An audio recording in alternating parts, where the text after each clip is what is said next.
There's a famous analogy of a teacher pouring some tea into a cup. And as he keeps pouring, the tea overflows out of the cup into the saucer, out of the saucer onto the floor. What's the point of making this mess? To show us that when the cup is already full, nothing can go in.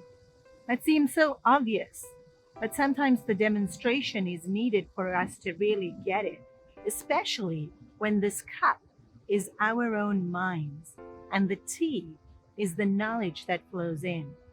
When we think we already know something, we're totally not receptive, and so then knowledge doesn't flow in, but out from us. And there's always different ways into seeing things. Maybe we did know it, but we can learn a little bit more about it or see it from a slightly different angle.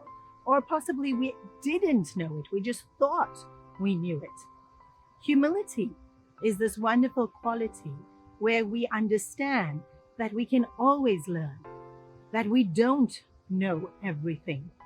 There is a beautiful quote in the Zen literature that says, "In the mind of a beginner, there's infinite possibilities, but in the mind of an expert, there's only very few possibilities."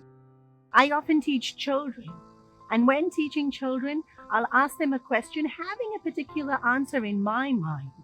But fortunately, I know to ask an open-ended question. And so the children will put up their hands and they'll answer. And sometimes what they say, I never even thought of.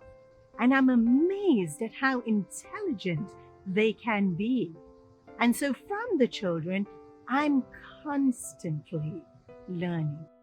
Humility is this ability to receive at any occasion and from any source.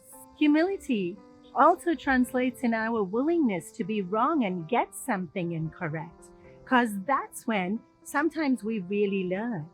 So we don't know. Very often in conversation, we hear ourselves or other people saying, I know, I know, I know. And when we pay attention to that, we'll realize how full our cup really is. And very often we think, I know makes me amazing. But humility helps us understand that I don't know can make me even more amazing.